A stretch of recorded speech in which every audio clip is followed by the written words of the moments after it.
አቢነር ኩሉ ትዝፈልጥ ሓቂ ክነግራ ንሄራን ፀዊዕዋ ኣብዚ ማለት እዩ ሓዋ ማለት ሕጂ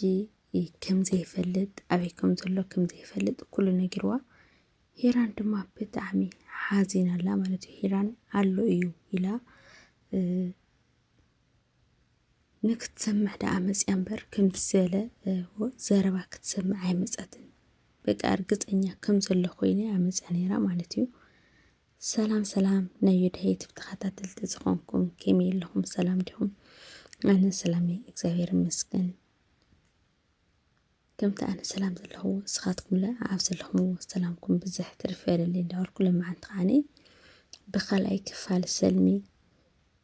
ምዕራፍ 115 መፅአኩም ኣለኹና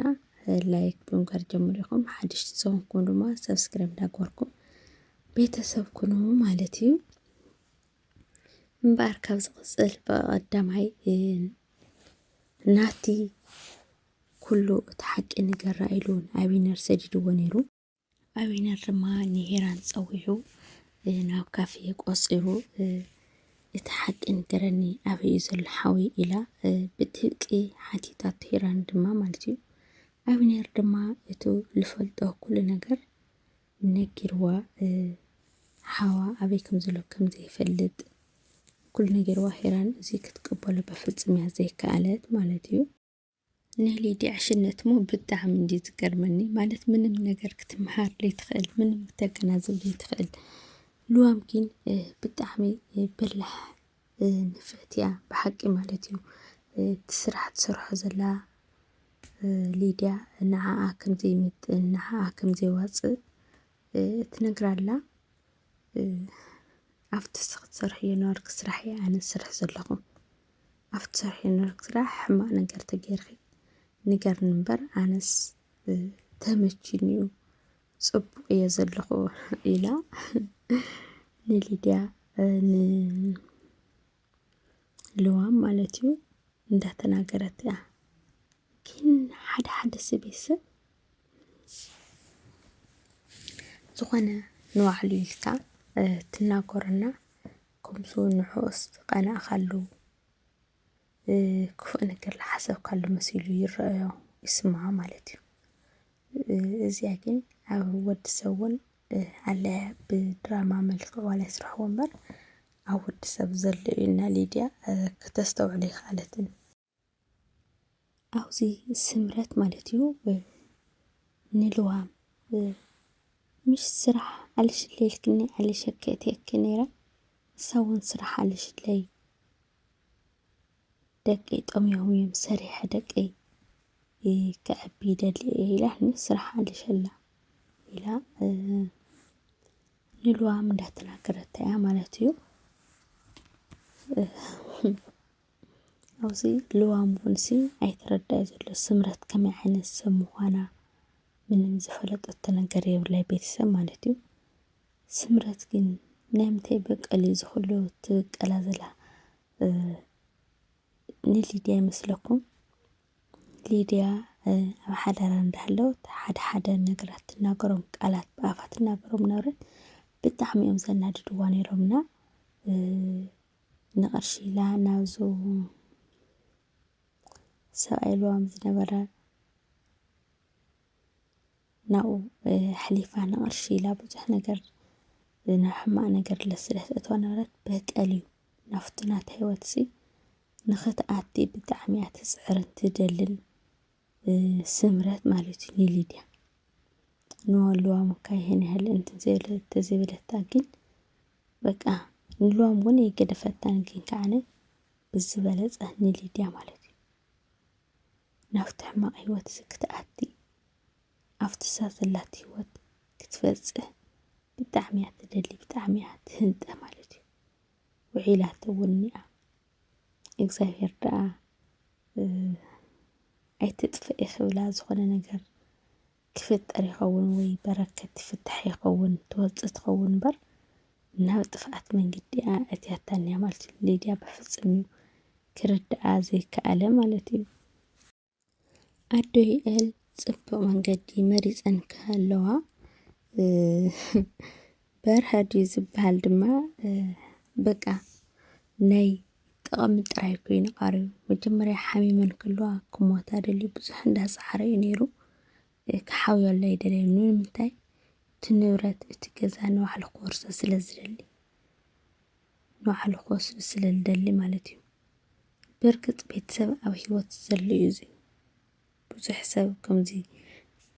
ብጣዕሚ ናይ መጨረሻ ስሱዕ ቤተሰብ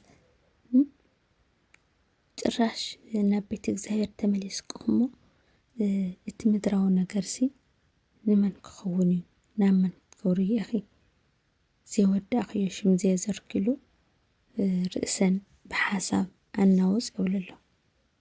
ካብ መጀመርያ ንሱ እዩ ድልየቱ። ብጣዕሚ እዩ ዝገርመካ። ኣብዚ ኣቢነር ማለት እዩ ንማማ ሰባ ኣነ ዘይሰማዕኹ ብጣዕሚ ይቅርታ ግበርለይ መጀመርያ ክትናገር ንኸለኺ ክሰምዐኪ ነይርኒ ብዘይምስማዐይ ግን ብጣዕሚ ተጣዒሰ ኢሉ ንማማ ሰባ ኩሉ ነገር ከም ዝነገራ ኣቢነር ድማ ማለት እዩ ማማ ሰባ እንታይ ኢኻ ኮይንካ እንታይ ኣጋጢሙካ እንታይ መይዳ ሓሊፍዎ እዩ ሕዚ መጀመርያ ተስታወስቲ ኮይንኩም ዝሓወቦ ክመፅእ ከሎ በጅኻ ግደፍ ኣይምፃእ እውን ኢላ ብጣዕሚ ለሚናቶ ነይራ እያ። ኣቢነር ግን በቃ ዝኾነ ነገር ትሒዙ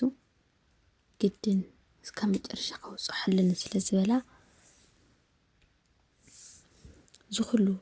ተፈጢሩ እኒኦ ማለት እዩ። ንዓ ተዘይብሎ ነይሩ ተዘይመፅእ ነይሩ ከምዚ ዓይነት ችግር እዮም ተፈጥረ ብርግፅ ባባ ወልዶ እቲ ችግር ተፈጢሩ ምዃኑ ንሱ ወሲድዎ ምዃኑ ሓውኡ ንኣቢነር ወሲድዎ ወዱ ምዃኑ ስለዝፈልጥ ነበረ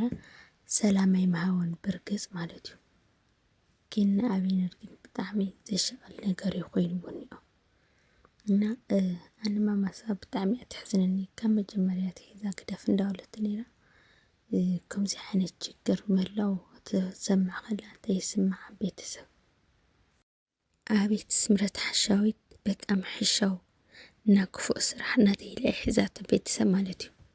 ትሪእዋ ኣለኹም ከምዚ ትሪእዋ ኣለኹም ሊድያ ማለት እዩ ልዋም ናብቲ ዘላቶ ስራሕ ሕሲ ክትኣቲ ምዃና ሊድያ ትውፃእ ከም ዝበለታ ንስምረት እያ ትነግራ ዘላ ማለት እዩ። ናይ ሓደ ወርሒ ዝኣክል ዋላ ክትገድፈላ ምዃና እያ ትናገር ዘላ ከምኡ ከም ዝበለታ ልዋም ማዕረ ክንደይ ግን ትምስል እያ እዋ ጭራሽ እግዚኣብሔር ኣምላኽ ካብ ሓሻዊ ሰብ ካብ መንቀኛ ሰብ ይሓልኹም ቤተሰብ ማለት እዩ። ኣሜን ወሉ ብርግፅ ብሓቂ ኣሜን ወሉ ካብ ሓሻዊ ሰብ ይምሓርኩም ርእዩ ክልቲአን ክተባእስ ሰን ክልቲአን ተሳኢሰን እንታይ እያ ክትረክብ በቃ ብጣዕሚ እያ ትቐንእ ብሊድያሲ ብጣዕሚ እያ ትቐንእ ስምረት ማለት እዩ ብሓዳራ ብጣዕሚ እያ ትቐንእ እና ካብ ሓዳራ ክትፋታሕ ካብ ሓዳራ ክትወፅእ እያ ትደልና ልቦና ይሕባ ብእውነት ኣብዚ ንሂራን ረኺብኪ ዶ እንታይ ተባሂልኪ ኢላ እያ ትጥየቃ ዘላ ማለት እዩ። ሂራን ድማ ከም ዘይተረኸበ እንድሕር ተረከበ ዝኾንሲ ካብ ገፀይስ እንታይ ተንብብለኺ ካብ ገፀይስ ክትርድአኒ ነይርኺ ኣበይ ኣሎ ኣቦይ ኢላ ጠይቃታ ማለት እዩ። እንታይ ደሊኽዮ ባባተ ተሓዋዊርና ኩሉ ነገር ሰላም ክኾን እዩ ኩሉ ነገር ፅቡቅ ክኾን እዩ ኢላ ሂራን ድማ ነጊራታ ማለት እዩ። እንታይ እዩ እንድሕር ባባ እንተተሓዋዊርዎ እንታይ ክፍጠር እዩ ዝብል ቤተሰባት እዩ። ብርግፅ ሎሚ ሶሻል ሚድያ ኩሉ ነገር ዝጠፍአ ዝተጣፍአ ቤተሰብ ዝራኸበሉ ኢና ብርግፅ ፎቶ እንድሕር ተሃልዩ ኣብ ሶሻል ሚድያ ብፌስቡክ ድዩ ብቴሌግራም ድዩ ብኢንስታግራም ድዩ ሸር እንዳገበሩ ክረኽብዎ ይኽእሉ እዮም ማለት እዩ። ክርከብ ድማ ይኸውን ተስፋ ይገብር ብርግፅ ኣነ ሓሲበዩ ዘለኹ እኳን ሳንድሮ እዩ ናይ ኣቶ ወልዱ ውላድ ሳንድሮ ከይኮነ ኣይተርፍን እዩ ቤተሰብ ማለት እዩ።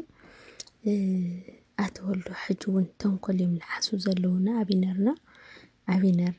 ክጥንቀቅ ከም ዘለዎ ማለት እዩ። ብጣዕሚ ተንኮል ናይ ባባ ወልዱ ብጣዕሚ ብጣዕሚ ከቢድ ክውዳእ ዘይኽእል እዩና እግዚአብሔር ኣምላኽ ካብ ተንኮለኛ ሰብ ይምሓረና ክብል ይደሊ ማለት እዩ እና ኣብ ቀፃሊ ቪድዮና ክሳብ ንራኸብ ድማ ሰስተነ ናኹም ባይ ባይ